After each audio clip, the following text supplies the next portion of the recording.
अस्सलाम वालेकुम एवरीवन। उम्मीद करता हूँ कि आप सब लोग खैरियत से होंगे। अगेन आप सब लोगों को वेलकम करते हैं। तकरीबन ऑलमोस्ट हमने 5 मिनट वेट किए हैं ताकि जितने भी लोग हैं वो आ जाएं। तो जिन लोगों ने आना था वो आ गए हैं, तो अब हम स्टार्ट करते हैं। बहुत सारी चीज़ें ऑलरेडी हम डिस्कस कर चुके हैं हमारी इन क्लासेस के अंदर। तो इंशाल्लाह आज हम नेक्स्ट चीज़ों को डिस्कस करेंगे। कल हमने जो चीज़ें डिस्कस करी थी की थी कि हाउ फॉरेस्ट वर्क किस तरीके से करती है। ठीक है। फॉरेस्ट के अंदर क्या चीज़ें ट्रेड होती होती हैं, किस तरीके से ट्रेड होती हैं मेजर, और हमने मेजर करेंसीज को देखा था, एक्जॉटिक करेंसीज को देखा था, इनके पेयर्स हमने देखे थे कि मेजर करेंसी पेयर्स कौन से होते हैं, एक्जॉटिक करेंसी पेयर कौन से होते हैं, और क्रॉस करेंसी पेयर कौन से होते हैं। ये सारी चीज़ें हमने देखी थी, करेंसी को रीड करना हमने सीखा था। ठीक है। तो आज जो हम बात करेंगे, आज हम बात करेंगे फॉरेक्स के सेशंस के ऊपर। ठीक है। कि डिटेल ऑफ फॉरेक्स मार्केट के ऊपर कितने सेशन होते हैं। अच्छा, आज थोड़ा बहुत आप लोग कंप्रोमाइज़ करेंगे। कंप्रोमाइज़ इट्स मीन की आवाज़ थोड़ी सी मेरी चेंज है। ठीक है। वो गला ख़राब होने की वजह से, कुछ भी आप कह सकते हैं, तबीयत डाउन होने की वजह से। तो मैं अपनी तरफ से फुल एफर्ट करूँगा। फुल एफर्ट करूँगा आप लोगों को अच्छे तरीके से एजुकेट करने की, अच्छे तरीके से समझाने की। बस थोड़ी बहुत चीज़ें ऊपर नीचे हों तो वो आप लोगों ने थोड़ा सा बर्दाश्त करना है। तो बाकी इंशाल्लाह सब बेस्ट हो जाएगा। तो स्टार्ट करते हैं हम। स्टार्ट करने से पहले, सबसे पहले मैं आप लोगों से कुछ सवाल पूछूंगा। ठीक है। सवाल पूछूंगा, उसका मुझे जवाब दीजिएगा। उसका मुझे जवाब दीजिएगा ताकि मुझे आइडिया हो कि कल की क्लास में आप लोगों को क्या क्या चीज़ें समझ आई हैं, क्या क्या चीज़ें अंडरस्टैंड हुई हैं। और फिर हम नेक्स्ट आगे बढ़ेंगे। 2 से 3 सवाल करूंगा, ज़्यादा नहीं सवाल करूंगा, क्योंकि उससे ही बंदे को थोड़ा बहुत आइडिया हो जाएगा। तो सबसे पहले मुझे ये बताइएगा कि मैंने आप लोगों को कल मेजर करेंसीज बताई थी। ठीक है। कितनी मेजर करेंसीज हैं उसके बारे में बताएं। टोटल कितनी मेजर करेंसीज हैं?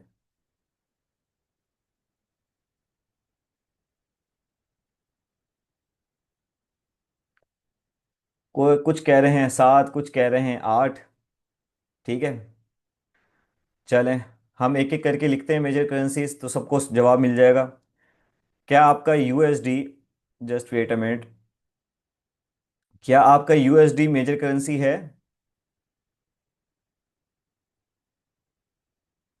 ऐसे ही है। आपका जीबीपी मेजर करेंसी है? आपका यूरो मेजर करेंसी है? आपका एयूडी मेजर करेंसी है? आपका सीएचएफ मेजर करेंसी है?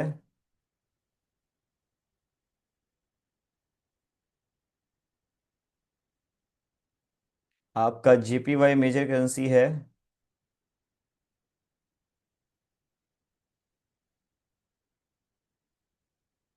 कौन नो कौन लिख रहा है? आपका, यहाँ और लिख देते हैं, एनजेडी मेजर करेंसी है? और आपका सीएडी मेजर करेंसी है? तो ये टोटल कितनी मेजर करेंसीज हो गई जो मैंने लिखी हैं? 8 हो गई ना? 7 किसने जवाब दिया था फिर? तो ये याद रखनी है। मेजर करेंसीज वो करेंसीज होती हैं जिनके अंदर सबसे ज़्यादा वॉल्यूम होता है करेंसीज के अंदर। ठीक है। और इन मेजर करेंसीज में जो सबसे ज़्यादा वॉल्यूम होता है वो डॉलर के अंदर होता है। इन सब के वॉल्यूम का 85% जो है वो डॉलर कवर करता है।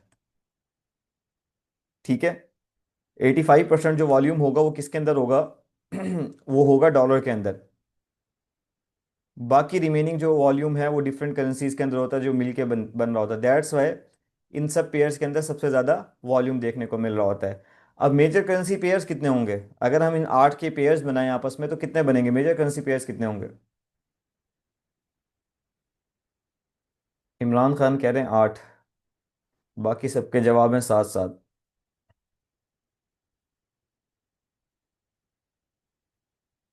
मेजर करेंसी पेयर कितने होंगे? 7 मेजर करेंसी पेयर होंगे। वो करेंसी पेयर जिनके साथ यूएसडी अटैच हो, यूएसडी के साथ मिलके पेयर बने, वो कौन से कहलाते हैं? मेजर करेंसी पेयर कहलाते हैं। और दूसरे क्रॉस करेंसी पेयर कौन से होते हैं? जिसके अंदर यूएसडी अटैच नहीं होता। एग्जॉटिक करेंसी पेयर कौन से होते हैं, जिसे हम माइनर करेंसी पेयर भी कहते हैं? वो करेंसी पेयर होते हैं जिनके अंदर सबसे कम वॉल्यूम होता है। स्प्रेड ज़्यादा होते हैं, वॉल्यूम कम होता है। ठीक है। अब तो नहीं भूलेगा? आगे चलें। देखो, अभी मैंने सवाल पूछा, काफ़ी लोगों ने सवाल का जवाब गलत दिया। तो इट्स मीन के प्रैक्टिस बहुत ज़्यादा ज़रूरी है ना। प्रैक्टिस नहीं करेंगे तो मज़ा नहीं आएगा। प्रैक्टिस बहुत ज़्यादा ज़रूरी है सर। अगर आप प्रैक्टिस नहीं करेंगे तो आपको चीज़ें अंडरस्टैंड नहीं होंगी। और अभी तो ये बेसिक है। अगर आप में से कोई एडवांस में बैठ गया, ठीक है, तो वहाँ तो डेली होमवर्क होता है। डेली होमवर्क होता है, डेली डेली डेली होमवर्क होता है कि ये चीज़ आपने वो करके दिखाना, ज़बरदस्ती नहीं होती, लेकिन होमवर्क करना होता है कि ये चीज़ आपने करनी है। चलें आगे हम चलते हैं। Detail of forex market. This is a 24 hour market and no limitation of time for traders. No limitation of place of traders. You can trade anywhere in the world. In Pakistan, start from Monday 3 a.m. to Saturday 3 a.m. No account opening fee. Only bid and ask. Spread apply. We can trade both rising and falling market. Simple अंदाज के अंदर समझते हैं कि ये market तकरीबन 24 घंटे ही open रहती है ऑलमोस्ट। ठीक है, कितने घंटे? 24 घंटे ही ओपन रहती है। ठीक है, 24 आवर्स। सही है, पहली चीज़। Then no limitation of place for traders, कोई लिमिटेशन नहीं है, आप दुनिया के किसी कोने के अंदर भी मौजूद हैं। आपके पास जैसे एक इंटरनेट कनेक्शन होना चाहिए। अगर आपके पास इंटरनेट कनेक्शन है तो आप कहीं भी अपनी ट्रेड प्लेस कर सकते हैं पूरी दुनिया के अंदर। ठीक है, दैट्स वाई हम कहते हैं कि अगर इंटरनेट चला के जाए तो हम बेरोजगार हो जाएंगे। समझ आ रही है? इंटरनेट इस वजह से बहुत ज़्यादा ज़रूरी है कि इंटरनेट होना चाहिए।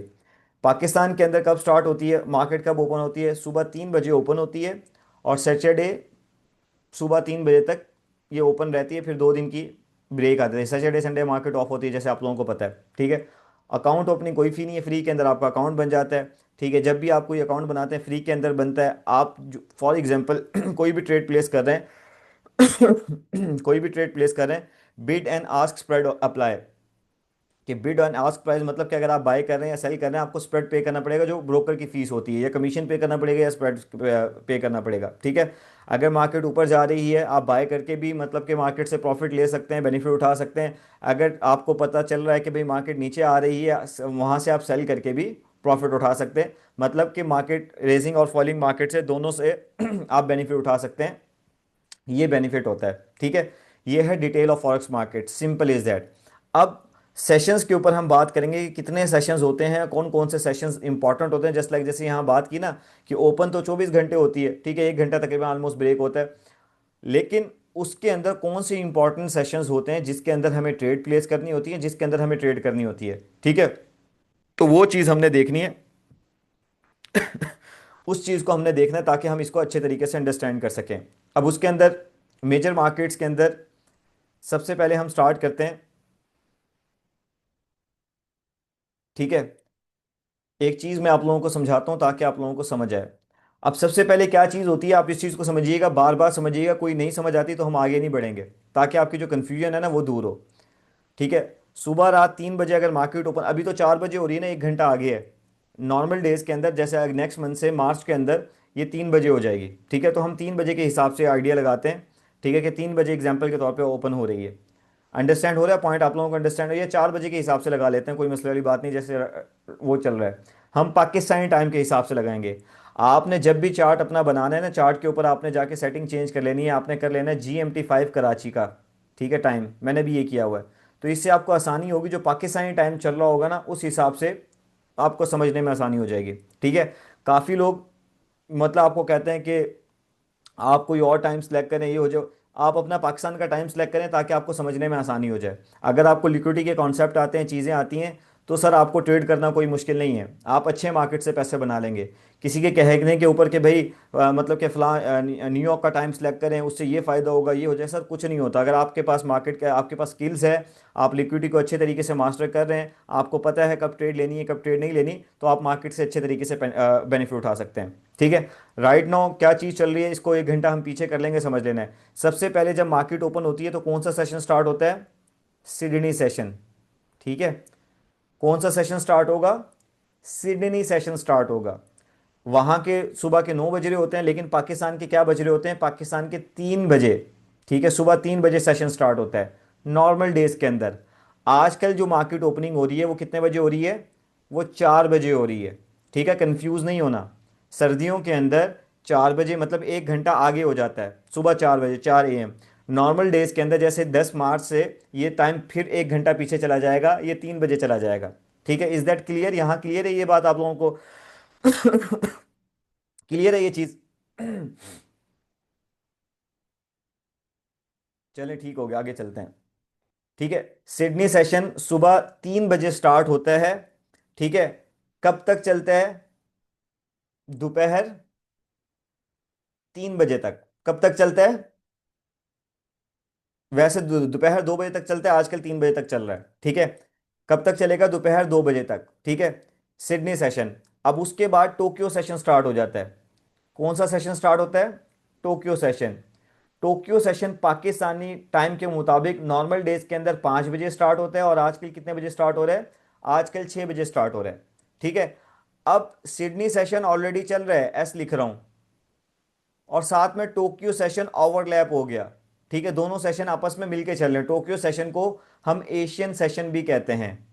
ठीक है, टोक्यो सेशन को हम कौन सा सेशन भी कहते हैं? हम एशियन सेशन भी कहते हैं कि ये एशियन सेशन स्टार्ट हो गया है। अब ये 6 बजे स्टार्ट होगा, 6 बजे से लेके दोपहर 2 बजे तक चलेगा। नॉर्मल डेज के वैसे 3 बजे तक चलेगा, नॉर्मल डेज के अंदर 5 बजे से 2 बजे तक चलेगा। ठीक है, और सिडनी सेशन मैं लिखता हूं एक एक करके ना, ताकि आप लोगों को ना क्लियर हो। क्योंकि एक चीज मुझसे भी मतलब कि वो हो गई थी डबल। एस लिखता हूँ, सिडनी सेशन नॉर्मल डेज के अंदर 3 बजे स्टार्ट होता है, और दोपहर 11 बजे तक चलता है। मतलब सुबह 11 बजे तक कर लें। ठीक है, सुबह 11 AM। AM। उसके बाद टोक्यो सेशन, जिसको हम कहते हैं एशियन सेशन भी कहते हैं, नॉर्मल डेज के अंदर 5 बजे स्टार्ट होता है, और दोपहर 2 बजे तक चलता है। अब ये 5 बजे से लेके 11 बजे तक S&T लिख देता हूं ताकि आपको समझ आ जाए। Sydney and Tokyo Asian session का ये ओवरलैप होता है कहां से? 5 बजे से लेके 11 बजे तक। ठीक है, इस टाइम के अंदर ये दोनों सेशन आपस में ओवरलैप कर रहे होते हैं। समझ आइए? उसके बाद लंदन सेशन आपके पास स्टार्ट हो जाता है दोपहर 12 बजे नॉर्मल डेज के अंदर। वैसे आजकल 1 बजे स्टार्ट हो रहा है। 12 बजे से लेके रात को ये कहाँ कब तक चलता है? 9 बजे तक चलता है। ठीक है, 9 PM तक। PM लिख देता हूं। अब 12 बजे से लेके 2 बजे तक 2 PM।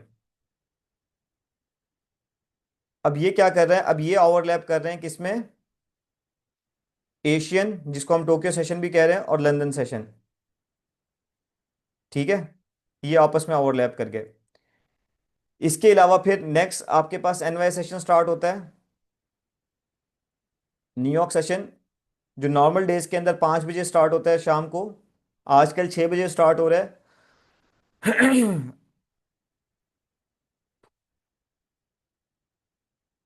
और कब तक चलता है? जब तक सुबह मार्केट चल रही होती है, 2 बजे तक रात। ठीक है, 2 AM कर लें। अब इसी के अंदर एनवाई सेशन के अंदर चिकागो मर्केंटाइल एक्सचेंज का सेशन भी स्टार्ट होता है, जो 7 बजे स्टार्ट हो रहा होता है। न्यूयॉर्क स्टॉक एक्सचेंज का भी सेशन स्टार्ट होता है, जो 7:30 बजे स्टार्ट होता है, जिसके अंदर वॉल्यूम आ जाते हैं। तो ये सिंपल सी डिटेल है। ठीक है, अब ये देखो 5 बजे से लेकर 9 बजे तक, अब ये एनवाई और उसका ओवरलैप बनेगा, लंदन और एनवाई का ओवरलैप, जिसके अंदर सबसे ज़्यादा वॉल्यूम होता है शाम 5 बजे से लेके रात को 9 बजे तक नॉर्मल डेज के अंदर, जैसे आजकल 6 बजे से लेके 10 बजे तक। ठीक है, ये डिटेल है। क्या आप लोगों को समझ आई है? वालेकुम सलाम। क्या आप लोगों को समझ आई है?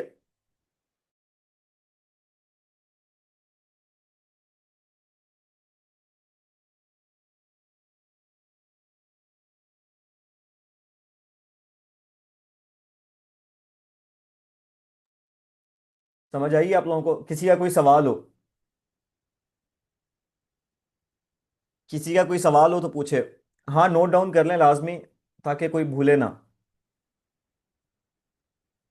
आगे चलें।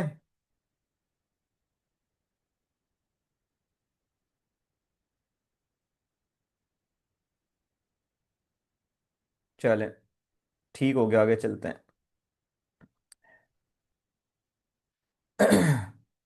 London is a global centre of forex. London account volume is 35% of total world wide daily volume. ठीक है। उसके बाद New York account volume is 17% and Tokyo 6%। Remaining 42 divided Sydney and other small exchanges. अब आपने इसको समझना है। अब यहाँ एक चीज़ कही गई है कि लंदन जो है 35% वॉल्यूम जो है वो लंदन जनरेट करता है। ठीक है, ग्लोबल सेंटर है लंदन। इसको आपने समझना है। न्यूयॉर्क 17% और टोक्यो 6%। तो लंदन और एनवाई जब आपस में मिलते हैं तो 50% से ज़्यादा वॉल्यूम मार्केट के अंदर जनरेट होता है। ठीक है।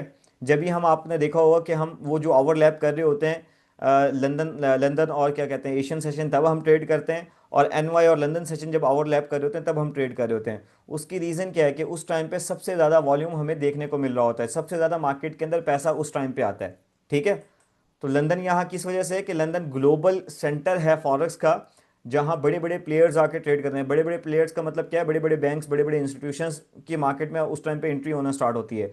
और जब लंदन और एनवाई ओवरलैप करते हैं तो सबसे ज़्यादा हमें वॉल्यूम देखने को मिल रहा होता है। ठीक है। बाकी 42% क्या है कि डिवाइड हो जाता है, सिडनी सेशन में भी चला जाता है। न्यूयॉर्क स्टॉक एक्सचेंज का अलग सेशन है, शिकागो मर्केंटाइल एक्सचेंज का सेशन जो एनवाई के अंदर ही आते हैं, तो उसके अंदर शामिल हो जाते हैं। अंडरस्टैंड, समझ आइए? अंडरस्टैंड। सर सबसे ज़्यादा लिक्विडिटी लंदन में होती है। सबसे ज़्यादा लिक्विडिटी जब लंदन और एनवाई ओवरलैप करता है तब होती है। शाम को 5 बजे से लेकर रात को 10 बजे तक आजकल के डेज के अंदर, 5 बजे से लेकर रात को 9 बजे तक आजकल के डेज के अंदर, शाम को 6 बजे से लेकर रात को 10 बजे तक। ठीक है। चलें, आगे चलते हैं।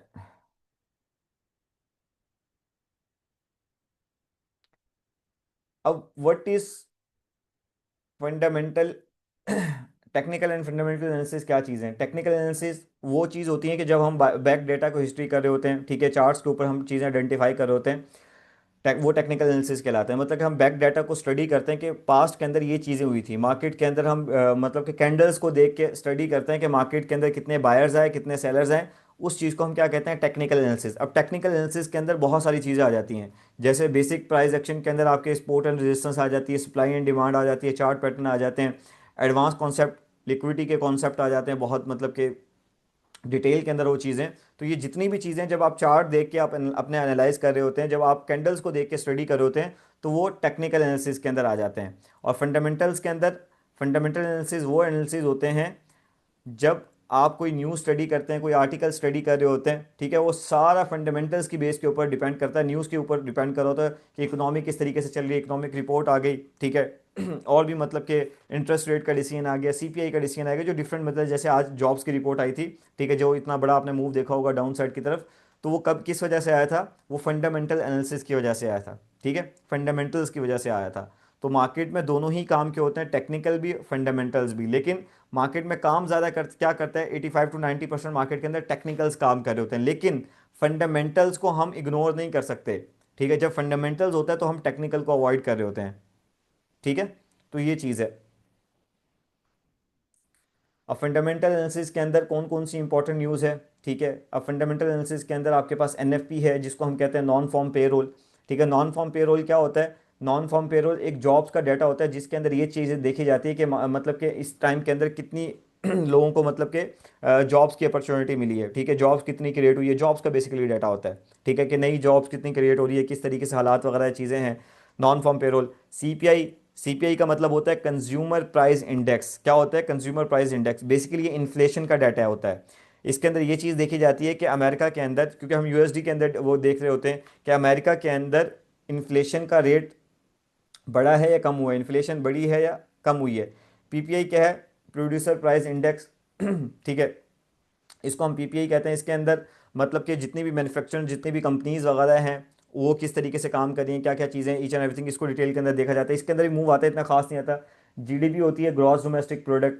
ठीक है, कि मतलब कि जीडीपी कैसी जा रही है, मुल्क के अंदर महंगाई बढ़ रही है, मतलब जीडीपी एक ओवरऑल एक रिपोर्ट हो रही होती है कि अगर मुल्क के अंदर पैसा आ रहा होता है तो आपकी जीडीपी बढ़ रही होती है। ठीक है, अगर महंगाई या इस तरह की चीज़ें बहुत ज़्यादा अनसिक्योरिटी मतलब कि बहुत ज़्यादा बढ़ रही हो तो आपकी जीडीपी कम होती है।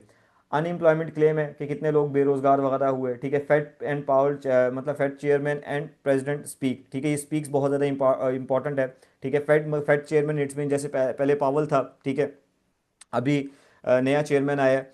तो उसके वो क्या चीज़ डिसाइड कर रहे होते हैं, उसके अंदर इंटरेस्ट रेट डिसीजन होता है कि इंटरेस्ट रेट डिसीजन के ऊपर जब भी कोई चीज़ होगी कि इंटरेस्ट रेट बढ़ेगा या कम होगा, बैंक्स मतलब फॉर एग्जांपल आप बैंक के अंदर पैसा डालते हैं, उसके ऊपर जो आपको इंटरेस्ट चार्ज हो रहा होता है, ठीक है, अगर आपने लोन लिया तो उसके ऊपर इंटरेस्ट चार्ज हो रहा होता है, अगर आपने बैंक में पैसे रखे हुए होते हैं तो क्या कहते हैं, बैंक आपको इंटरेस्ट दे रहा होता है, तो उस चीज़ की बात हो रही होती है अमेरिका के अंदर। तो वो बढ़ेगा या कम होगा, तो वो सारा स्ट्रेट फॉरवर्ड किसकी चीज़ के ऊपर इम्पैक्ट डाल रहा होता है, वो स्ट्रेट फॉरवर्ड इम्पैक्ट डाल रहा होता है आपके डॉलर के ऊपर, जिससे मार्केट के अंदर हलचल हमें देखने को मिलती है। फिर प्रेसिडेंट की स्पीक होगी, जस्ट लाइक जैसे आप देख रहे होंगे आजकल ट्रम्प की कोई भी स्पीक वगैरह होती है, जब भी वो इकॉनमी के ऊपर बात कर रहा होता है या कभी कोई भी चीज़ कर रहा होता है, उसका स्ट्रेट फॉरवर्ड जो इम्पैक्ट पड़ रहा होता है वो मार्केट के ऊपर पड़ रहा होता है। तो इस तरीके से हम फंडामेंटल एनालिसिस देखते हैं, ठीक है। इसको इमरान कह रहे हैं कि इसका कैसे पता चलता है, आप फॉरेस्ट फैक्ट्री के ऊपर जाके चेक कर सकते हैं, कोई भी न्यूज़ वगैरह आ रही है। बाकी इसको स्टडी करने के लिए आपको मार्केट में एक्टिव रहना पड़ता है, ठीक है। डिफरेंट आर्टिकल अगर आप स्टडी कर रहे हैं, अगर आपको न्यूज़ के बारे में आइडिया है, वो एक दिन के अंदर नहीं आता, वो टाइम के साथ साथ जब आप इस फील्ड के अंदर रहते हैं तो फिर आपको आइडिया होना स्टार्ट हो जाता है, ठीक है। कि आप कोई भी चीज़, कोई भी न्यूज़ स्टडी करते हैं या कोई भी आर्टिकल स्टडी कर रहे होते हैं, या कोई भी फॉर एग्जांपल फॉरेस्ट फैक्ट्री के अंदर भी अब तो खैर चीज़ें बता दी जाती हैं, लेकिन मैं आप लोगों को ये रिकमेंड करूंगा कि फंडामेंटल एनालिसिस के ऊपर शॉर्ट टाइम कभी भी ट्रेड ना करें, आप लॉस कर देंगे। टेक्निकल के ऊपर ग्रिप लेके आएं जितना ज़्यादा हो सके। हाँ, अगर फॉर एग्जांपल टेक्निकल आपका ट्रेंड जो है वो बुलिश है, ठीक है, फंडामेंटल्स भी आपको बुलिश बता रहे हैं, तो आप मार्केट के अंदर ज़्यादा से ज़्यादा ट्रेड अपसाइड की तरफ देखें, ठीक है। जब आप फंडामेंटल और टेक्निकल को आपस में मिला के ट्रेड करेंगे तो आपको रिजल्ट बहुत अच्छे मिलेंगे। तो ये चीज़ है। यहाँ तक क्लियर है आप लोगों को? बाकी इसकी डिटेल के अंदर हम जाएंगे कि फंडामेंटल्स किस तरीके से स्टडी करने हैं, क्या क्या चीज़ें हैं। सर ये न्यूज़ कौन कौन से सेशन में ज़्यादा आती है? यूएसडी की न्यूज़ न्यूयॉर्क सेशन में ज़्यादा आती है, न्यूयॉर्क सेशन में आती है ज़्यादा। बाकी एफओएमसी आ गया, फेडरल ओपन मार्केट कमेटी, इसके अंदर इंटरेस्ट रेट डिसीजन होता है, ये एक मिसिंग हो गई थी, ठीक है, एफओएमसी ये भी आ गई है।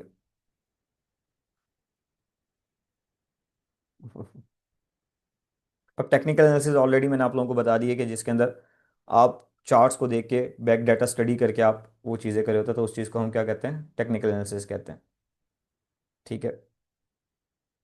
ये चीज़ है। ये फॉरेस्ट फैक्ट्री का है फंडामेंटल, ये मतलब जस्ट लाइक जैसे हम चेक कर रहे होते हैं, लाइव भी बैठे होते हैं, तो हम इस तरीके से forestfactory.com पे जाके चेक कर लेते हैं, तो यहाँ डिफरेंट न्यूज़ का टाइम वगैरह ईच एंड एवरीथिंग चीज़ें पता चल जाती हैं। इसके ऊपर मैंने वीडियो भी रिकॉर्ड की हुई है, वो भी आप लोगों को मिल जाएगी, टेंशन नहीं लें आप, ठीक है। तो हमारा ये तकरीबन मॉड्यूल हमारा ये एंड हो चुका है, तकरीबन ये दूसरा मॉड्यूल था या पहला मॉड्यूल था। अब इसके अंदर आपका कोई सवाल हो तो पूछें, किसी का, एनीवन, किसी का कोई सवाल हो इस पूरे मॉड्यूल के अंदर, ताकि हम नेक्स्ट चीज़ें स्टार्ट करें। मैं आप लोगों को माइक का भी ऑप्शन दे रहा हूँ, तो आप पूछना चाहें पूछ सकते हैं। हमारे पास 5 मिनट है, 5 मिनट में पूछ लें ताकि हम नेक्स्ट आगे चलते हैं फिर। एनीवन, अगर क्लियर है तो चैट बॉक्स के अंदर मुझे क्लियर क्लियर लिख दो, हम आगे चल लेते हैं फिर। सर इसमें जरा ये बता दें कि इसमें कौन सी न्यूज़ का ज्यादा इम्पैक्ट होता है, एनएफपी का होता है, पीपीआई का होता है, या बाकी तीन जो न्यूज़ हैं तीन इसमें न्यूज़ हैं, ज्यादा इम्पैक्ट? 3 न्यूज़ हैं जिनका सबसे ज़्यादा इम्पैक्ट होता है। सबसे पहले आपका एफओएमसी, ठीक है, जिसको हम जी। कहते हैं फेडरल ओपन मार्केट कमेटी, जिसके अंदर इंटरेस्ट रेट डिसीजन होता है कि इंटरेस्ट रेट बढ़ेगा या कम होगा। जब भी इंटरेस्ट रेट बढ़ता है या कम होता है ना, तो मार्केट के अंदर सबसे ज़्यादा वॉलीटिलिटी देखने को मिलती है। अगर नॉर्मल है तो नॉर्मल मूवमेंट देखने को मिलेगी, अगर नहीं बढ़ेगा। सेकंड नंबर पे आपकी आ जाती है सीपीआई, ठीक है। सीपीआई के अंदर आपका आपका इन्फ्लेशन का डाटा होता है। इसके अंदर ये बताया जाता है कि आपकी महंगाई की शरह बढ़ी है या कम हुई है, तो उस बिहाफ के ऊपर आपको मूव देखने को मिलता है। थर्ड नंबर पे आपका आ जाता है एनएफपी, ठीक है, सबसे महीने में सबसे पहले एनएफपी आती है। तो इसके अंदर भी आपको बहुत बड़ा मूव देखने को मिल जाता है। जैसे आज आपने देखा होगा कि मार्केट के अंदर तकरीबन ऑलमोस्ट कोई 400 पिप का मूव आया था, 300 400 पिप का एक कैंडल के अंदर, ठीक है, देखा था ना लाइव अगर आप बैठे होंगे। तो ये एनएफपी था। तो ये पे रोल का डाटा आता है, मतलब कि जॉब्स का डाटा होता है। तो ये तीन जो न्यूज़ हैं सबसे ज़्यादा मार्केट के अंदर इंपैक्ट डालते हैं। इसके अलावा जो पावल तो खैर नहीं है, चेयरमैन की स्पीक्स वगैरह होती हैं, वो मार्केट के अंदर बहुत ज़्यादा इंपैक्ट डाल रही होती हैं, ठीक है। प्रेसिडेंट की जो स्पीक है वो इंपैक्ट डाल रही होती हैं। बाकी जो डाटाज होते हैं वो नॉर्मल डाटा होते हैं, जिसमें जॉब जॉब ओपनिंग है, अनएम्प्लॉयमेंट क्लेम है, पीपीआई है, ये नॉर्मल डाटा हैं जिसके अंदर नॉर्मली 80 to 100 पिप का मूव देखने को मिलता है हमें, मतलब $8 10 का मूव। सर फंडामेंटल पे जो इफेक्ट पड़ता है वो सिर्फ यूएस की न्यूज़ पे ही पड़ता है ना। अदरवाइज कंट्रीज की जो है तो न्यूज़ पे इतना फर्क नहीं पड़ता ना। आप अगर यूएसडी के अंदर ट्रेड कर रहे हैं ना, क्योंकि यूएसडी मेजर करेंसी हर पेयर के साथ अटैच है, तो दैट्स वाई यूएसडी के अंदर ज़्यादा इंपैक्ट पड़ता है। ठीक है। अगर आप फॉर एग्जांपल जीबीपी के अंदर ट्रेड कर रहे हैं, क्रॉस में कर रहे हैं जीबीपी जेपीवाई, तो जो अब यूएसडी की न्यूज़ आएगी थोड़ा बहुत इंपैक्ट देखने को मिलेगा, लेकिन वो जीबीपी की न्यूज़ कब जब आ रही है, जीबीपी की भी सीपीआई होती है, जीबीपी का भी इंटरेस्ट रेट डिसीजन आता है, तो वो उस हिसाब से मतलब कि उस कंट्री का जब डाटा आता है तब मतलब इम्पैक्ट पड़ता है। लेकिन सर हम जैसे करते यूएसडी के। यूएसडी और जेपी है, अगर जेबीपी का जो है तो कोई वो आता है, न्यूज़ आती है, तो उसका इफेक्ट पड़ता है ना यूएसडी के साथ भी अगर है कनेक्ट तो। यस, यूएसडी और जेपीवाई का पेयर है ना, तो उसके ऊपर सबसे ज़्यादा इंपैक्ट पड़ेगा। पड़ता है, ठीक है सर हम्म। बस। और जेपीवाई के पेयर बहुत ज़्यादा वॉलीटाइल होते हैं, मतलब कि उनका उनका वो फंडामेंटली बहुत ज़्यादा चलते हैं। ईमान अहमद कह रही हैं फंडामेंटल और टेक्निकल में फ़र्क। फंड अभी मैंने बताया ना, फंडामेंटल्स न्यूज़ के बेस के ऊपर होते हैं, आप डाटा स्टडी करते हैं, इकोनॉमिक इकोनॉमिक जो डाटा होता है, ठीक है। इकोनॉमिक जस्ट लाइक जैसे मुल्क के हालात कैसे हैं, महंगाई बढ़ रही है कम हो रही है, तो उसके उसकी उस चीज़ को स्टडी करके आप देख रहे हैं। टेक्निकल आप डाटा को स्टडी करते हैं, जिसमें आपके आप चार्ट्स को स्टडी करते हैं, कैंडल्स को स्टडी कर रहे होते हैं, कब मार्केट में बायर्स आ रहे हैं, सप्लाई एंड डिमांड देख रहे होते हैं, तो इस तरीके से आप आइडिया लगाते हैं। सेशन स्टार्ट ही होते ही क्या होता है? क्या ये क्या सवाल है? सेशन स्टार्ट होते क्या होता है? सेशन स्टार्ट होते हुए मतलब मार्केट में वॉल्यूम आ जाता है ना, हर सेशंस होते हैं तो। टेक्निकल एनालिसिस कैसे करते हैं? अभी ये चीज़ मैंने बताई है। टेक्निकल एनालिसिस कैसे होता है? टेक्निकल एनालिसिस जब आप एक फॉर एग्जांपल ये कैंडल है, एग्जांपल ये सेल की कैंडल मैं बनाता हूँ कोई, ठीक है। अब ये एक सेल की कैंडल बनी है, अब टेक्निकल एनालिसिस को हम ये स्टडी करेंगे, इस कैंडल के अंदर कितने सेलर्स ऐड हुए हैं, अगर बायर्स ऐड हुए हैं तो इसके अंदर कितने बायर्स ऐड हुए हैं। अगर फॉर एग्जांपल मार्केट इस पॉइंट से नीचे गिर रही है, तो बैक एंड के ऊपर ऐसा क्या चीज़ पड़ी हुई है जिसकी वजह से मार्केट यहाँ आई। यहाँ मार्केट में सेलर्स के ऑर्डर पड़े हुए थे, यहाँ हाई क्वांटिटी के अंदर सेलर्स बैठे हुए थे, ठीक है, सेलर्स, जिसकी वजह से मार्केट इधर आई और यहाँ से हमें ड्रॉप देखने को मिला। ठीक है। तो इस तरीके से हम चार्ट्स को देख के स्टडी कर रहे होते हैं, कैंडल्स को देख के स्टडी कर रहे होते हैं कि क्या चीज़ हो रही है। अब्दुल करीम वालेकुम सलाम। सर सबसे ज्यादा जो कैंडिडेट पैटर्न जो हमें वॉच करना होता है वो कौन सा टाइम फ्रेम जो है तो ज्यादा सूट करता है? H1, सर आप H4? हायर टाइम फ्रेम से आए, डेली मतलब कि हम डे ट्रेडर है ना, तो आप वीकली तो साथ में देखते हैं। आप डे से स्टार्ट करें, डे H4 और H1 जो हायर टाइम फ्रेम में आपको एरियाज मिल रहे हैं ना, तो उसके अंदर जब आप लोअर टाइम फ्रेम की कंफर्मेशन के साथ ट्रेड करेंगे ना, आपको रिजल्ट बहुत अच्छे मिलेंगे। Okay sir. सर अगर कोई फंडामेंटल न्यूज़ आती है तो फिर टेक्निकल वर्क करते हैं। जब फंडामेंटल न्यूज़ आती है, तो उस टाइम पे अगर आपके 1-2 डॉलर या एक 20-30-40 पिप आपके फंडा एरियाज हैं, तो आप उसको अवॉइड करते हैं। ठीक है। क्योंकि मार्केट के अंदर उस टाइम पे प्रेशर आता है, प्रेशर इट्स मीन कि न्यूज़ का इम्पैक्ट आता है अचानक, तो आपके करीब वाले एरियाज काम नहीं करते हैं। हाँ वो दूर पड़े हुए 300-400 पिप दूर पड़े हुए हैं, तो ज़रूर आप वो करें, फिर वो फेल नहीं होते। एनीवन किसी का कोई और सवाल हो? अच्छा। सर मुझे बताइए, आवाज़ आ रही है? जी जी। आ रही है। अच्छा सर, मुझे बताइएगा कि मार्केट में बाज़ अवत हम देखते हैं कि काफ़ी ज़्यादा गैप, मार्केट गैप अप या गैप डाउन ओपन होती है, तो इसकी क्या रीज़न है? इसकी क्या रीज़न है? इसकी मैंने एक एग्जांपल भी दी थी, पता नहीं किसको दी थी, क्लास में दी थी, हाँ एडवांस में शायद। इसकी रीज़न ये होती है कि अब जस्ट लाइक जैसे मार्केट के अंदर लास्ट डेज, जैसे एक सवाल भी आया हुआ है कि पिछले 6 महीने से मार्केट फंडामेंटल्स को ज़्यादा रिस्पेक्ट दे रही है, बिल्कुल ऐसी ही है, ट्रेंड भी मार्केट का अपसाइड पे है। ठीक है। जब आपको पता होता है ना कि मार्केट का ट्रेंड फॉर एग्जांपल अपसाइड पे है, ठीक है, और फंडामेंटल न्यूज़ भी, उस गोल्ड की हम बात कर लेते हैं, फंडामेंटल्स गोल्ड को अगर सपोर्ट कर रहे हैं, आपको पता है कि मार्केट ऊपर जाएगी, तो इसका मतलब क्या होता है? इसका मतलब ये होता है कि मार्केट स्टार्ट होने से पहले ही लोगों ने अपने बाइंग ऑर्डर भर भर के प्लेस किए होते हैं। ठीक है। क्या किए होते हैं? भर भर के प्लेस किए होते हैं, कि जैसी मार्केट ओपन होती है, मार्केट क्लोज यहाँ हुई थी लेकिन प्रेशर इतना ज़्यादा था, इतने ऑर्डर से बाइंग के, कि मार्केट जैसी ही ओपन हुई तो वो गैप लगता है और प्राइस स्टार्ट होती है यहाँ से। ठीक है। तो बेसिकली क्या होता है? वो प्रेशर होता है। अगर गैप अप ओपन हो रही है तो वो बायर्स का प्रेशर होता है। अगर गैप डाउन ओपन होती है तो वो किसका प्रेशर होता है, वो सेलर्स का प्रेशर होता है, वो तादाद के अंदर ज़्यादा होता है, दैट्स वाई आपको ये गैप देखने को मिल रहा होता है। अंडरस्टैंड? तो सर मार्केट जो ये गैप छोड़ती है, इसको फिल करना लाजिम होता है, सेम मोस्ट डे हो। प्रॉब्ली मार्केट करती भी है, लेकिन लाजमी नहीं होता कि करना ही करना है, लेकिन मार्केट गैप फिल करके जाती है। अब उसको यूज़ करने के ना डिफरेंट तरीके होते हैं, वो फिर एडवांस में बहुत सारी, मतलब कि बहुत लंबी डिस्कशन है इसके ऊपर ना। ओके। जी सर। सर वो एनी, मतलब कंफर्म नहीं है कि वो सेम डे पे जो है तो फील करे या नेक्स्ट डे पे करे। यस, ऐसी ऐसी उसी टाइम भी कर सकती है, 2 दिन के बाद भी, हफ्ते के बाद भी, 2 हफ्ते के बाद भी, डिपेंड करता है वो सिचुएशन पे। एनीवन, किसी का कोई और सवाल? आई होप कि सवाल क्लियर हो गया, आगे चलते हैं फिर हम।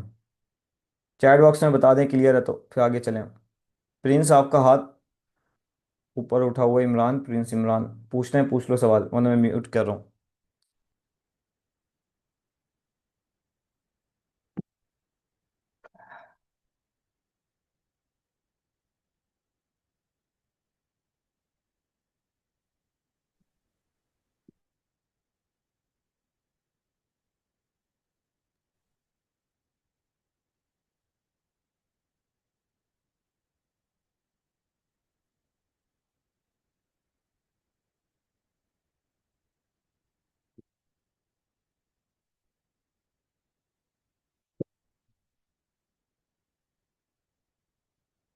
चलें आगे चलते हैं फिर हम ना। माइक ऑफ करता हूँ मैं लोगों के सबके। अभी हमारे पास टाइम पड़ा हुआ है, 25-30 मिनट में जितनी चीज़ें कवर होती हैं हम करते हैं।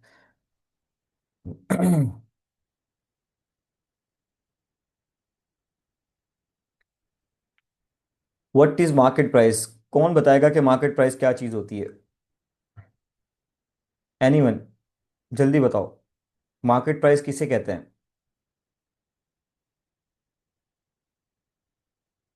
मार्केट प्राइस किसे कहते हैं बताएं।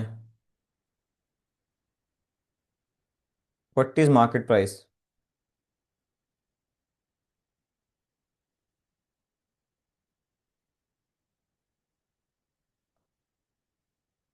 जो करंट टाइम में चल रही हो price. Yes exactly, running on time, exactly good. ठीक है, वो क्या कहलाती है? मार्केट प्राइस कहलाती है। अब इसकी एग्जांपल ले लें। इसकी एग्जांपल क्या है? The value of base currency in term of code currency is called exchange rate और मार्केट प्राइस। इसको एक्सचेंज रेट भी कहते हैं और मार्केट प्राइस भी कहते हैं। The exchange rate of XAUSD, it's mean के गोल्ड का एक्सचेंज रेट पर ऑunce अगर $4,000 है, ठीक है, तो इसका मतलब ये कि $4,000 आपको एक ऑunce कॉस्ट होगा। इन अदर वर्ड्स, एक गोल्ड पर ऑunce की जो कीमत होगी वो $4,000 पर ऑunce होगी। ठीक है, समझ आई है किस तरीके से? ये कल भी मैंने आपको समझाया था, याद होगा आपको, कि XAUUSD है, XAUUSD। ठीक है, अगर प्राइस क्या चल रही है, एग्जांपल के तौर पे जैसे आज की प्राइस चल रही है 5,000, ठीक है, तो ये 5,000 किसकी प्राइस है? Base currency. बेस करेंसी कौन सी है? गोल्ड है। तो क्या प्राइस होगी? $5,000।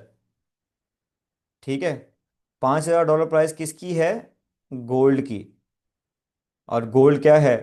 गोल्ड को हम किसके अंदर तोलते हैं? औंस के अंदर तोड़ते हैं। तो $5,000 पर औंस, मतलब एक औंस की कीमत कितनी है? $5,000। ठीक है, अब मैं आपसे सवाल करता हूँ एक, कि अगर यहाँ हम एक लिख देते हैं कि GBP USD लिख देते हैं।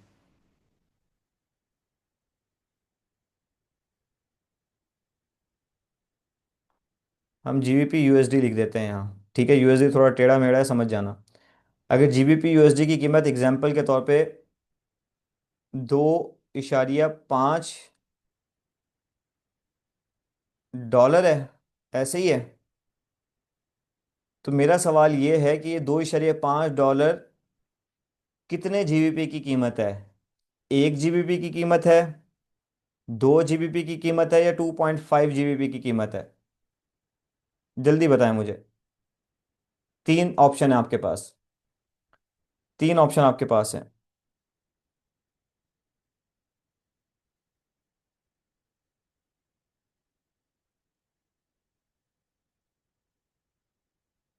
1 GB की कीमत है।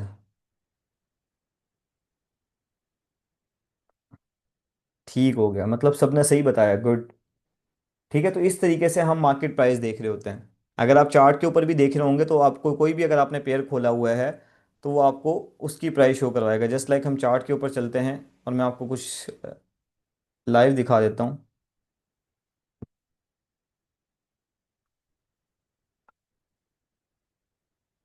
1 मिनट।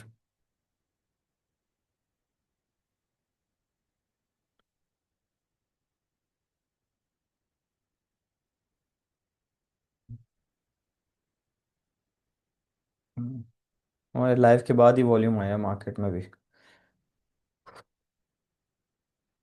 अब देखो, अब ये 5,074, ये किसकी कीमत है? गोल्ड के 1 औंस की कीमत है ना। ऐसे ही है। अब इस तरीके से कोई और पेयर खोलता हूँ, मैं यूरो यूएसडी खोलता हूँ,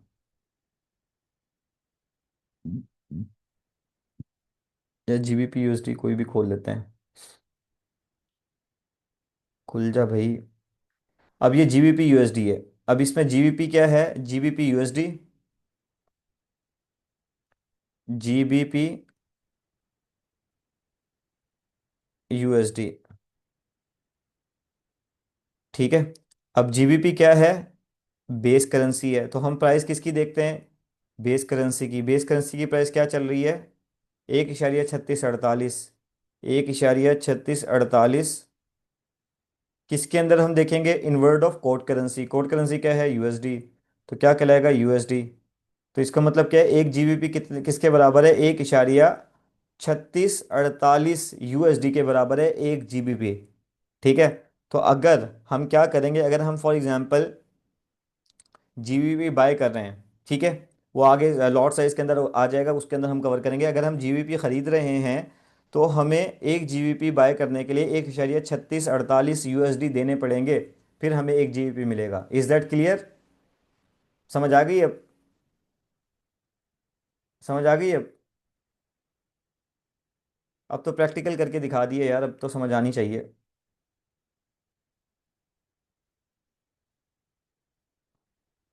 चलें। अब काफ़ी लोगों को कंफ्यूजन होती है, how to convert 1 ounce gold into tola और ग्राम्स, के एक तोले में किस तरीके से कन्वर्ट करना है हमने गोल्ड को। जैसे राइट नाउ अगर 5,078 का के राउंड अबाउट प्राइस चल रही है पर औंस की, तो इसको किस तरीके से तोले में निकालना है, किस किस को आता है ये? ठीक है। अब काफ़ी लोग वैसे बड़े वो कर रहे होते हैं लेकिन उनको निकालना नहीं आता।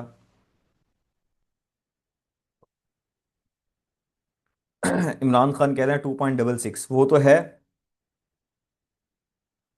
लेकिन तरीका सिंपल है ये ना। चाहे वो गोल्ड है चाहे वो सिल्वर है, आज के बाद आपको भूलेगा नहीं। ठीक है। इसको हम फार्मूले के हिसाब से समझते हैं। और फार्मूले के हिसाब से क्या है? 1 औंस गोल्ड कितने का है? एग्जाम्पल के तौर पे 4,000 का है। अभी हम क्या लगाते हैं कीमत? लाइव मार्केट की कीमत लगाते हैं। ठीक है, कि लाइव मार्केट में क्या प्राइस चल रहा है। एग्जाम्पल के तौर पे अभी का जो प्राइस हम लगा लेते हैं, हम 5,080 लगा लेते हैं, अभी जो चल रहा है एग्जाम्पल के तौर पे। ठीक है, क्या चल रहा है? 5,080। सब लोग अपना कैलकुलेटर निकालेंगे ताकि कभी भूलेगा नहीं। अब 5,080 के क्या प्राइस है? 1 औंस गोल्ड का प्राइस है, जैसे यहाँ 4,000 दिया गया है। अब we need to find the price of 1 tola in USD, the price of 1 gram in USD. Step one, number one, basic conversion to remember, मतलब कि बेसिक कन्वर्सेशन है जो हम करेंगे। कन्वर्जन बेसिकली इसको कहेंगे कि 1 औंस के अंदर कितने ग्राम होते हैं? 1 औंस के अंदर 28 ग्राम होते हैं। क्या होते हैं? 1 औंस के अंदर 28,34 ग्राम आएंगे। तो एक तोले के अंदर कितने होंगे? एक तोले के अंदर 11,6 ग्राम होंगे। 2.66 इसको वो कर देंगे। ठीक है, इतने ग्राम होंगे। तो स्टेप सेकंड में फाइंड प्राइस पर ग्राम। अगर 1 औंस की कीमत 4,000 है तो हमने 5,080 लगाई है। तो हम क्या करेंगे देन? सिंपल। अब 5,080 को हम क्या कर देंगे? डिवाइड कर देंगे 28 इशारिया किससे? 28,34 से, 34,95 से। सब लोग डिवाइड करें, क्या आंसर आता है? राइट नाउ जो 5,080 के राउंड अबाउट प्राइस चल रही है, मैं भी करता हूँ। 5,080 डिवाइडेड बाय 28.3495। आपके पास क्या आंसर आया? 179.19। आंसर क्या आया? 179.19। ठीक है, ये आंसर आ गया। अब नेक्स्ट आगे चलते हैं। अब ये 1 ग्राम की कीमत आ गई। अब 1 तोले के अंदर कितने ग्राम होते हैं? 11.6 ग्राम होते हैं। ठीक है। स्टेप 3 क्या है? वही 1 तोले के अंदर 11.6 वो होते हैं। अब इसको हम क्या मल्टीप्लाई कर देंगे? 11.6 से। अब 179.19 को हमने मल्टीप्लाई कर दिया किससे? 11.66 से। तो हमारे पास क्या कीमत आई? हमारे पास जो कीमत आई वो आई आज की 2890। ठीक है, ये हमारे पास कीमत आ गई। अब राइट नाउ डॉलर का एक्सचेंज रेट अगर फॉर एग्जांपल जो दूसरे डॉलर का रेट है वो 275 या 280 के राउंड अबाउट चल रहा है, तो क्या आ जाएगा? अगर 275 के हिसाब से भी हम लगाएं, 5,74,475 PKR के अंदर पर तोले का रेट आ गया। PKR। ठीक है, इस तरीके से हम सिंपल सा निकालेंगे। सामने आपके लिए मैंने आपको वो की है फार्मूलेशन। समझ आ गई? सर जी सिल्वर का निकाल दो। सिल्वर का भी इसी तरीके से निकालेंगे। सेम सिल्वर का भी इसी तरीके से निकालेंगे। सिल्वर का अगर फॉर एग्जांपल 80 80 डॉलर का चल रहा है। यस यस, ऐसे ही है। समझ आ गई आप लोगों को? तो बिल्कुल सिंपल है ये, इस तरीके से हम चीज़ें निकाल रहे होते हैं। हाँ इसमें सर ये तो बहुत इजी है, बिल्कुल ऐसे इजी है, हमने मुश्किल बनाया हुआ है। तो अब ये प्रैक्टिकल हो गया ना, भूलेगा नहीं इंशाल्लाह आपको। अंडरस्टैंड? अगर हमने सिल्वर का निकाल लो। सिल्वर की प्राइस देखते हैं आज की क्या चल रही है, 1 मिनट। सिल्वर।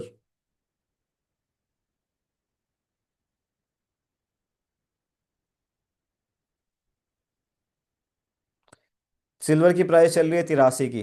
ठीक है, क्या चल रही है? 83। $83 सिल्वर की प्राइस चल रही है। एग्जाम्पल ले लें, सिल्वर की निकाल लेते हैं। 83 डिवाइड करेंगे किससे? 28.34 से। अभी निकाल लेते हैं। 83 डिवाइड बाय 28.34 95। क्या आई? 2.977। ये इसकी प्राइस आई ग्राम की। इसको मल्टीप्लाई कर दिया 11.664 से। $34 आपके पास प्राइस आ गई। 34 को 275 से भी मल्टीप्लाई करो या 280 से।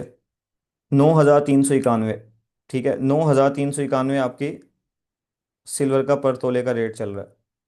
सिंपल तरीका है, लेकिन मार्केट में ब्लैक में बिक रहा होता है। आप इस तरीके से एक्सचेंज रेट निकालें, आपको पता चल जाएगा। ठीक है, तो ये सिल्वर का है, दोनों आपको निकाल के दे दिए हैं। मज़े करो। तो इस तरीके से हम निकालते हैं। समझ आ गई? यहाँ अगले टॉपिक की तरफ आ जाए। व्हाट इज पिप?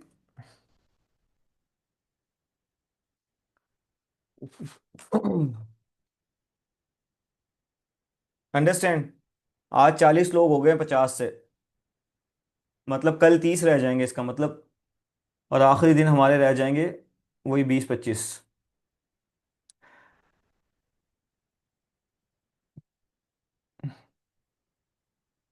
चलें आगे चलें।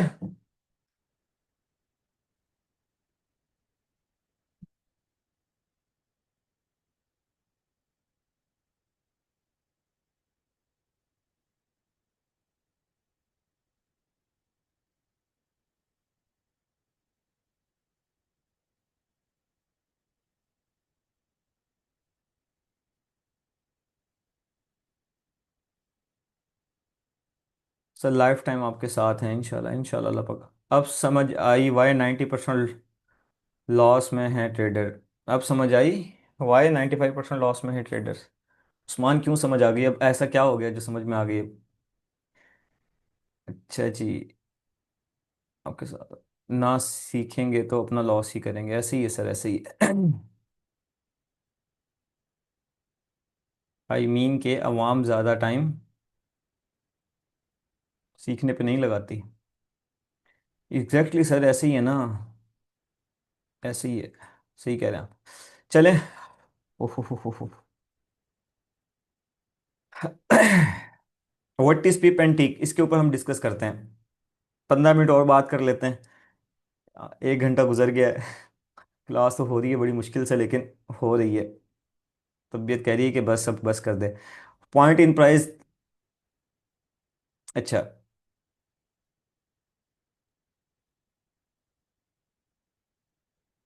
Point in price, the smallest unit of the price range that any given exchange rate make most currency pair quoted or 5 decimal place in which fourth decimal refer to the pip। ठीक है, इसको इसको confuse ना होइएगा। इसको मैं आसान करके समझाता हूँ आपको। ये इंग्लिश में लिखा हुआ है, इसको आसान करके समझाते हैं, ठीक है। जो स्मॉलेस्ट यूनिट होता है ना करेंसी का, ठीक है, जो स्मॉलेस्ट यूनिट करेंसी का होता है, जो प्राइस के अंदर चेंज आ रहा होता है, उसको हम क्या कहते हैं? उसको हम क्या कहते हैं? पिप कहते हैं हम। क्या कहते हैं हम? उसको हम पिप कहते हैं, ठीक है।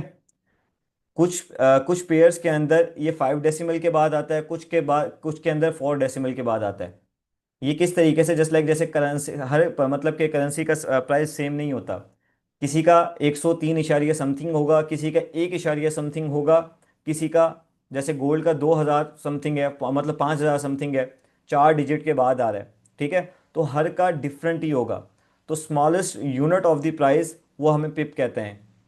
इसको पिप का अगर हम वो डेफिनेशन निकालेंगे, प्राइस इन परसेंटेज, ठीक है, कि प्राइस को परसेंटेज के अंदर जब हम निकालते हैं, जो स्मॉलेस्ट यूनिट होता है उसको हम पिप कहते हैं, ठीक है।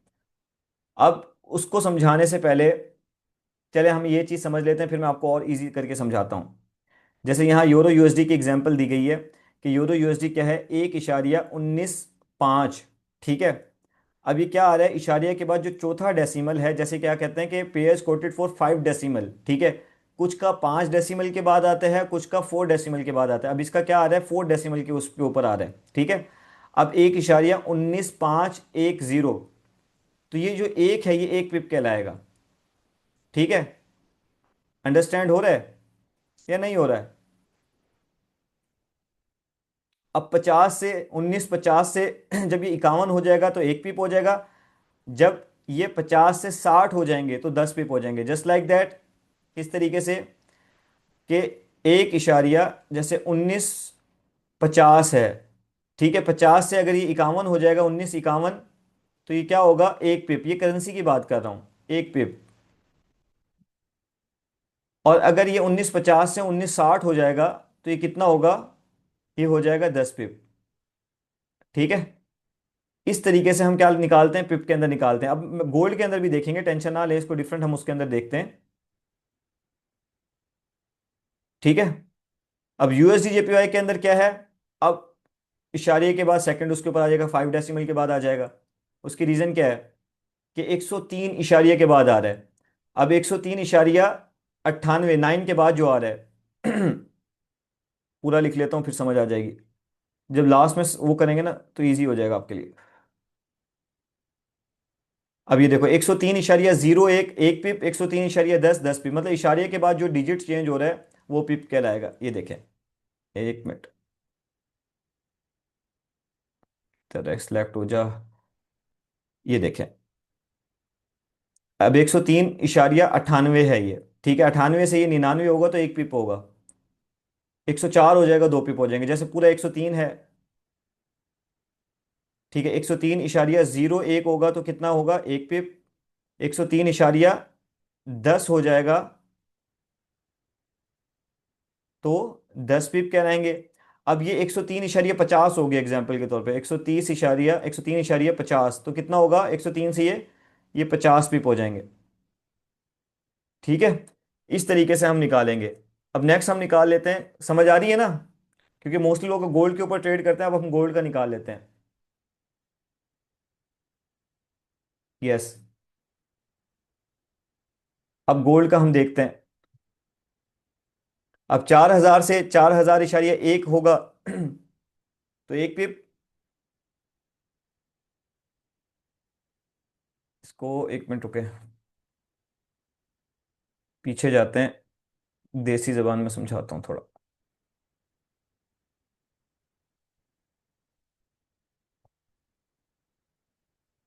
अच्छा, अब गौर कीजिएगा। अब गोल्ड है, गोल्ड का भी राउट नोवा एग्जांपल लेते हैं हम। प्राइस चल रहा है 5,000, क्या चल रहा है? 5,000। ठीक है, क्या चल रहा है? 5,000।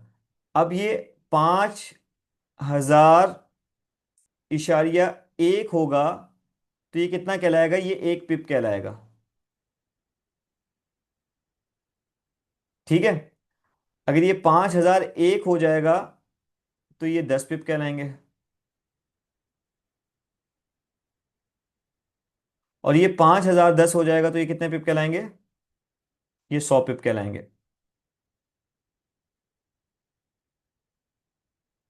इसका एक और आसान फार्मूला देने जा रहा हूं मैं। ठीक है, यहां ये समझ आइए। एक और आसान फार्मूला देता हूं मैं आपको, रेडी है उस फार्मूले के लिए?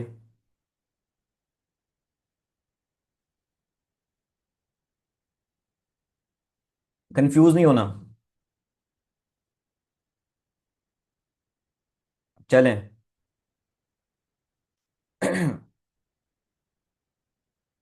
सुने सुने इसको। जब भी मार्केट के अंदर एग्जाम्पल के तौर पे $1 का मूव होता है, तो इसका मतलब कितने पिप का मूव हुआ? वो 10 पिप का मूव कहलाता है। कितने पिप का?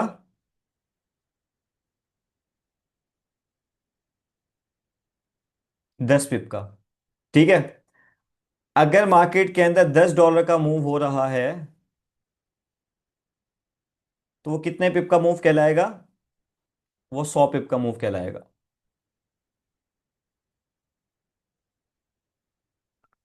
अगर मार्केट में 0 इशारिया मतलब कि 10 सेंट का मूव हो रहा है, तो वो कितने पिप का मूव कहलाएगा? वो 1 पिप का मूव कहलाएगा। सिंपल। अगर मार्केट $2 मूव करिए तो इट्स मीन 20 पिप। अगर मार्केट $30 मूव कर रही है तो इट्स मीन 300 पिप। ठीक है, अगर मार्केट $5 मूव करिए तो इट्स मीन 50 पिप। सिंपल। समझ आ गई? फार्मूला समझ आया है?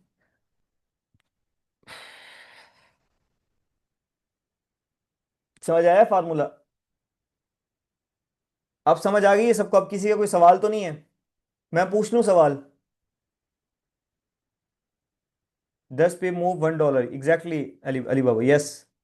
जी जी, मजहर पूछो, सवाल पूछो।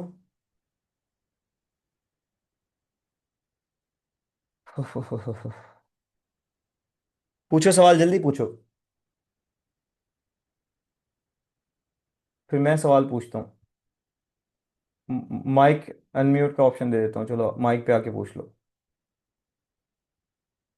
सर ये परसेंटेज के हिसाब से कैसे समझें? परसेंटेज के हिसाब से क्या, वो पिप निकाल के दे दिए ना। ठीक है, 0.1 सेंट का मूव जो होगा, वो 1 पिप का कहलाएगा। ठीक है, पिप तो दस बेसिकली का 10 का परसेंटेज इन मतलब पॉइंट्स है ना, पॉइंट्स को परसेंटेज में निकाल लिया ना। 200। हाँ। यार ये कौन है ये? हाँ, लेकिन आप अब देखो ये क्लास में बैठा है और लगा कहीं और हुआ है। यार माइक एक दफा बंद कर देना। सवाल पूछने के लिए किया था सर ऑन। उसने अपने सवाल बता दिए। समझ आइए मजर? जब हम पिप्स के अंदर निकाल रहे होते तो इट्स मीन परसेंट वो निकाल रहे हैं। ठीक है,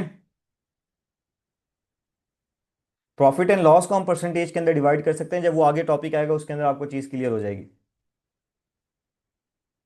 ठीक है, जल्दी जवाब दो यस नो का, फिर चले आगे चलें।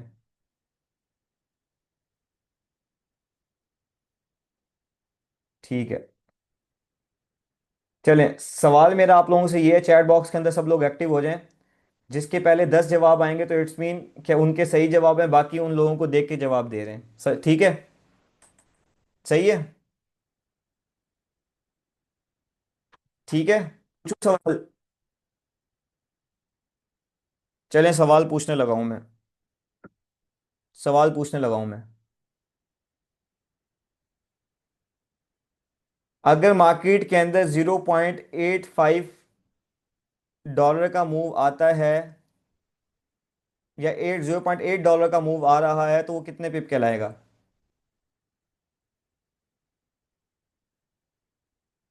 अच्छा जी।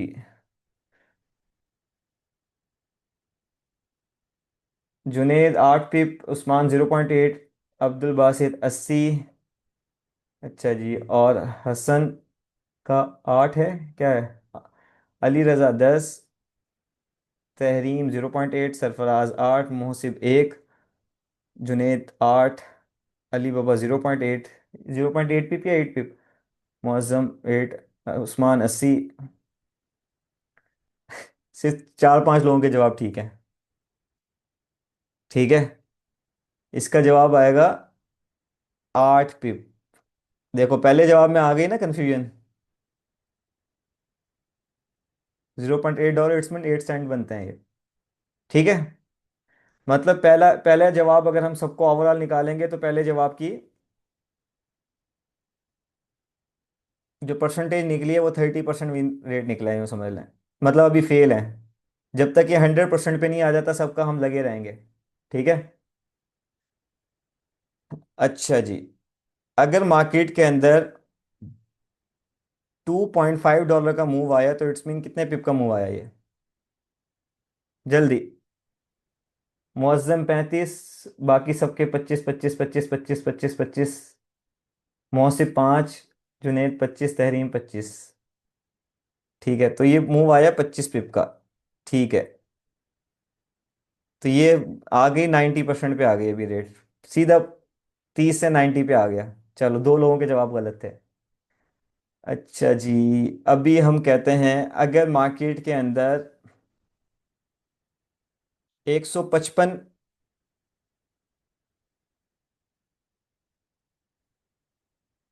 डॉलर का मूव आया तो कितने पिप का मूव बनेगा? बड़ी अमाउंट लिख दी मैंने।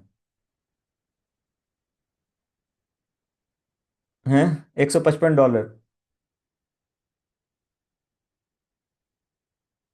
अली रजा 1550, उस्मान 1550, 1550। क्या बात है, स्टार्टिंग वाले का गलत था, बाकी सबका सही है।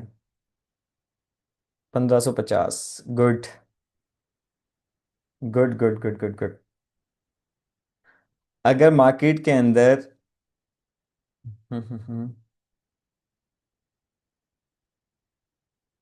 87.5 डॉलर का मूव आया तो कितने पिप का मूव होगा?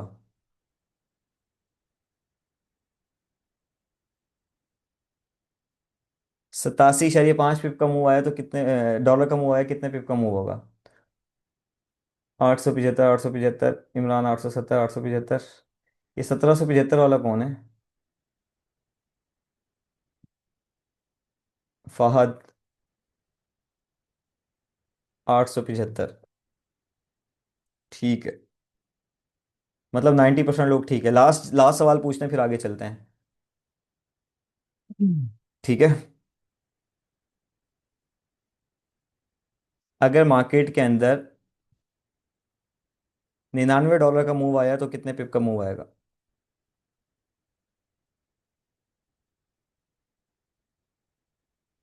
990। क्या बात है यार, सही है। 990 पिप। चलें, क्लियर हो गया अपनी पिप का। अब उम्मीद है कि अब भूलेगा नहीं आप लोगों को। ठीक है, किसी का कोई सवाल हो?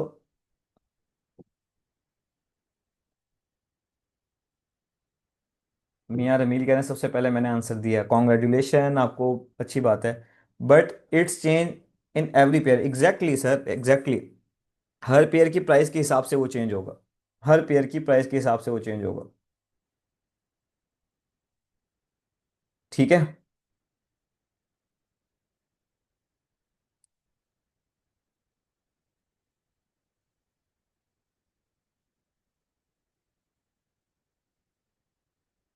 आगे चलें या बस बहुत है आज के लिए?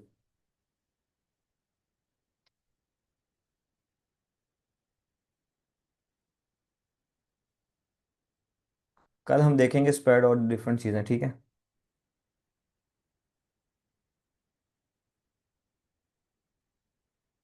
सिल्वर का कॉन्ट्रैक्ट साइज बड़ा होता है, वो आगे टॉपिक आएगा उस्मान, उसमें बताऊंगा। सर आप मेडिसिन ले लें। चलें, इनफ है, आज बहुत है, ठीक है। इसको ऑफ करते हैं, अभी सवाल जवाब लेते हैं।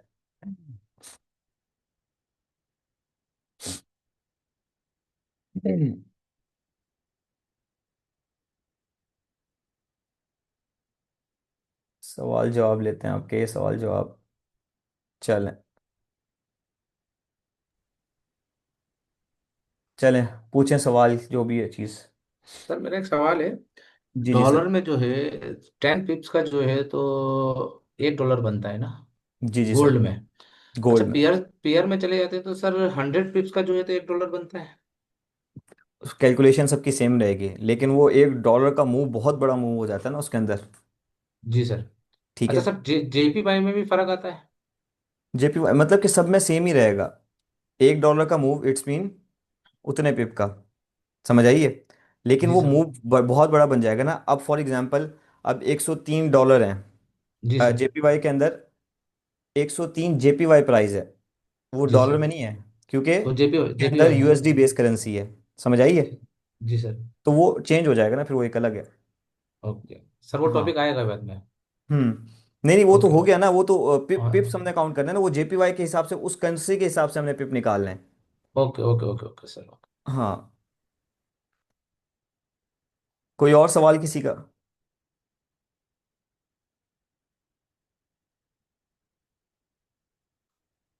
एनीवन? सब क्लियर है? 33 लोग रह गए हैं। अस्सलाम वालेकुम सर। वालेकुम सलाम। सर मेरा नाम फ़ाद है और मैं डिस्ट्रिक्ट शिकारपुर से बिलोंग करता हूँ। जी जी फहद।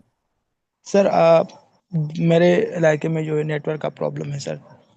2-3 दिन से आज तीसरा दिन है सर। मैंने आपका लेक्चर जो है टोटली अगर सबको मिलाए तो 1 घंटे का मैंने देखा है, क्योंकि नेटवर्क प्रॉब्लम है।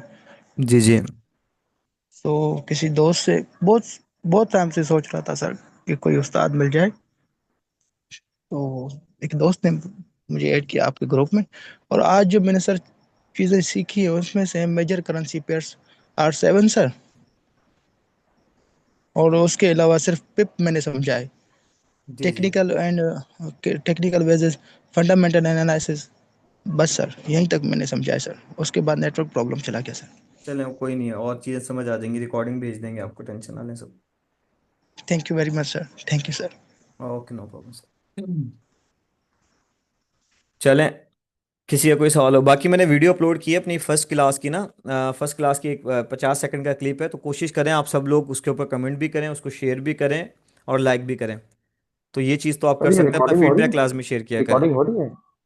जी जी, ये हो रही है रिकॉर्डिंग हो रही है? मेरे ख्याल से तो हो रही है रिकॉर्डिंग, हाँ हो रही है रिकॉर्डिंग सर। तो रिकॉर्डिंग सर अगर प्लीज ग्रुप में शेयर कर दें, बसा का कभी खाली फ्री टाइम का जगह हम बैठ के उसको देख लीजिए तो ज़्यादा बेहतर नहीं होगा हमारे लिए सर? जी जी, मैं वो करूँगा शेयर, एक दफ़ा कोर्स कंप्लीट हो जाए फिर करेंगे शेयर। ठीक है सर, बहुत बहुत शुक्रिया, हाँ, उसकी जज़ाकल्लाह, रीज़न ये अस्सलाम है ना वालेकुम। इमरान भाई, अगर कर देते हैं ना फिर लोग आते नहीं है, फिर वो इसकी वेट में बैठ रहते हैं, फिर बंदा टाइम निकाल के भी आता है।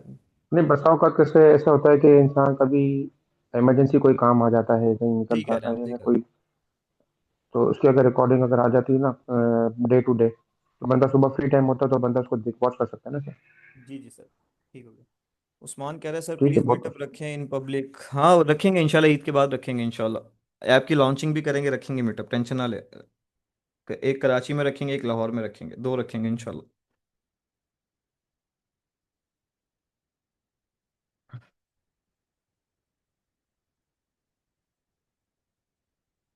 पेड करें उसे विद फूड।